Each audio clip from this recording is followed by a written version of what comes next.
சிலருடைய மெசேஜும் சுவிசேஷம் பிரசங்கெலாம் எப்படி இருக்குன்னா, அந்த புடுப்புடுக்காரன் சொல்கிற மாதிரியே இருக்கும்.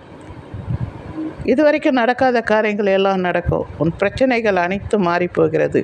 நீங்கள் சந்தோஷப்பட போகிறீர்கள். அழுகிற உங்கள் கண்கள் ஆச்சரியத்தை காணப்பட போகிறது. நீங்கள் வெட்கப்படுவதில்லை. நீங்கள் எல்லாவற்றையும் திரும்பிக் கொள்வீர்கள். உங்கள் வாழ்வு துளிர்க்கும். ஆசீர்வாதம் பெருகும். உயரமாய் வளர்வீர்கள். நீங்கள் பிரயாசப்பட்ட பலன்கள் அனைத்தும் வந்து சேரும். உங்கள் காரியத்தில் எழுந்து நிமிர்ந்து நிற்கப் போகிறீர்கள். நல்ல செய்தி உங்கள் குடும்பத்தில் கடந்து வரும் என்றெல்லாம் சொல்லுவார்கள்.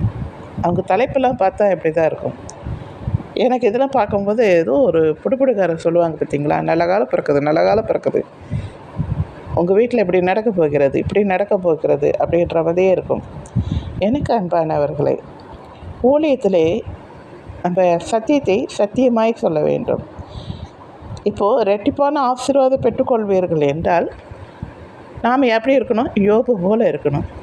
யோபு கடவுள் சாட்சி கொடுக்குற அளவுக்கு உத்தமமாய் வாழ்ந்தார்.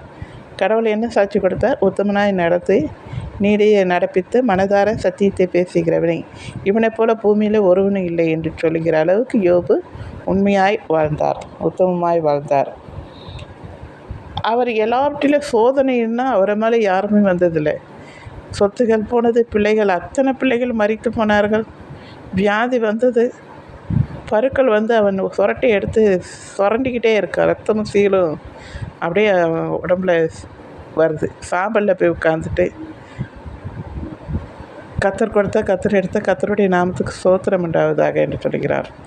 அவங்க மனைவி ஜீவனை விடுங்க, கடவுளை தூசித்து அப்படின்னு சொல்லும்போது, கத்தரிடத்துலேருந்து நன்மை பெற்ற நீ தீமை பெறும்போது ஏன் இப்படி பைத்தியக்காரமே பேசுகிறேன்னு சொல்லி மனைவியே அதட்டுறார். ஸோ இந்த அளவுக்கு அவர் எல்லாவற்றிலும் ஜெயித்தவர். அதனால் ரெட்டிப்பான ஆசீர்வாதம் வந்தது. நாம் அப்படி இருக்குமா? சின்ன சின்ன சின்ன ஒரு சோதனை வரக்கூடாது, சின்ன சின்ன கஷ்டம், அது நம்ம பாவத்தை நிமித்தமாக வந்திருக்கோம்.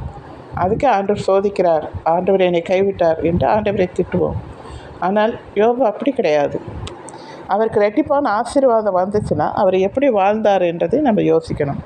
இன்னொன்று, நாம் எப்படி இருந்தால் என்ன நன்மை வரும், என்ன செய்தால் நன்மை வரும் அப்படின்னு சத்தியமாய் சொல்ல வேண்டும். இங்கே சங்கீதத்திலே 1 அதிகாரத்திலே 1 பாருங்கள். துன்மார்க்குடைய ஆலோசனையில் நடவாமலும் பாவிகளுடைய வழியில் நில்லாமலும் பரியாசக்காரர் உட்காரும் இடத்தில் உட்காராமலும் கர்த்தருடைய வேதத்தில் பிரியமாயிருந்து இரவும் பகலும் அவருடைய வேதத்தில் தியானமாக இருக்கிற மனுஷன் பாக்கியவான். அவனை நீர்க்காலின் ஓரமாய் நடப்பட்டு தன் காலத்தில் தன் கனியை தந்து இலையுதிராத மரத்தை போல் இருப்பான். அவன் செய்வதெல்லாம் வாய்க்கும். யாருக்கு வாய்க்கும்? துன்மார்க்குடைய ஆலோசனையில் நடக்கக்கூடாது, பாவிகளுடைய வழியில் நிற்கக்கூடாது, பரியாசக்காரர் உட்காரும் இடத்துல உட்காரக்கூடாது, கர்த்தருடைய வேதத்தில் பிரியமாக இருந்து இரவும் பகலும் அவருடைய வேதத்தில் தியானமாக இருக்கணும். அதன்படி நடக்கணும். அவனே நீர்க்காலையில் ஓரமாயினா, ஒரு காவா ஓரத்தில் ஒரு நல்ல நீர் ஓடுற ஓரத்தில் மரம்லாம் எப்படி இருக்கும்? செழிப்பாக அழகாக இருக்கும் இல்லையா? கனி தந்து, அது காலத்தில் கனி தந்து நல்ல பசுமையாக இருக்கும். அதே போல் இருப்பீங்க அப்படின்னு சொல்கிறார். நாம் எப்படி வாழ்ந்தால் எப்படி இருப்போம் அப்படின்ற ஒரு எடுத்துக்காட்டு நம்ம உண்மையை அந்த வேதத்துலேருந்து எடுத்து மெசேஜ் சொல்லணும். இன்னொன்று பார்த்தீங்கன்னா, சங்கீதம் 128 அதிகாரத்தில் கர்த்தருக்கு பயந்து அவர் வழியில் நடக்கிறவன் எவனோ அவன் பாக்கியவான். உன் கையில் பிரயாசத்தை நீ சாப்பிடுவாய், உனக்கு பாக்கியமும் நன்மை உண்டாயிருக்கும். உன் மனைவி உன் வீட்டோரங்களில் கனித்தரும் திராட்சை கொடியை போல் இருப்பாள். உன் பிள்ளைகள் உன் பந்தியை சுற்றிலும் ஒளிவ கண்டுகளைப் போல இருப்பார்கள். இதோ கர்த்தருக்கு பயப்படுகிற மனுஷன் இவ்விதமாய் ஆசீர்வதிக்கப்படுவான். யார் ஆசீர்வதிக்கப்படுவான்? கர்த்தருக்கு பயந்து அவர் வழியிலே நடக்கிறவன் தான். இப்படியெல்லாம் சொல்லப்பட்டிருக்கு பார்த்தீங்களா? உன் மனைவி உன் வீட்டோரங்களுக்கு திராட்சை செடி கனியை போல இருப்பாள். உன் பிள்ளைகள் உன் பந்தை சுற்றிலும் ஒளிவர கண்டுகளை போல இருப்பார்கள். இப்படியெல்லாம் ஆசீர்வாதம் வரணும்னா நாம் எப்படி இருக்கணும் அப்படின்னு ஒரு முன்மாதிரி அழகான கொடுத்துருக்கு பார்த்தீங்களா? கர்த்தருக்கு பயந்து அவர் வழியிலே நடக்கிறவனை. நாம் இப்படி நம்ம மெசேஜ் சொல்கிறதுக்கு முன்னாடி என்ன வசனம் சொல்லியிருக்கு அப்படின்றத நம்ம சொல்லணும். சொல்லிவிட்டு நீங்கள் இப்படியாக இருப்பீர்கள் என்றால் அது ரொம்ப நல்லா இருக்கும் இல்லையா? இப்போ இருக்கிற ஜனங்கள் பாவம் பெருகி காலத்தில் இருக்கிறாங்க. ஆணும் பெண்ணும் எல்லா விபச்சார சிந்தனையில் பெருகி கொண்டே இருக்கிறார். எல்லார் கையில் செல்ஃபோன். எப்படி இருக்காங்க தெரியுமா? கடவுளை மறந்து ஜீவிக்கிற காலகட்டத்தில் இப்பொழுது இருக்கிறார். அவர்களுக்கு போய் நீங்கள் இப்படி இருப்பீர்கள், அப்படி ஆசீர்வாதமாக இருப்பீர்கள் என்றால் அவர்களுக்கு ஏறாது.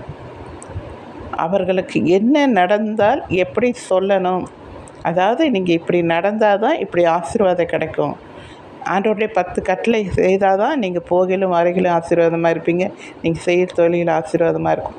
இப்படி நாம் முன்னாடி இருக்க வசனத்தை நம்ம சொல்லி இப்படியாக சொல்லணும். சரிங்களா? இன்னொன்று, நான் எல்லா ஊழியர்களையும் நான் குறை சொல்லவில்லை. அந்த ஆசீர்வாதத்தை நோக்கி ஓடுகிற பிள்ளைகள் இருக்காங்க பார்த்தீங்களா, அவர்களுக்காகவே இவர்கள் மெசேஜ் சொல்கிற மாதிரியே இருக்கும்.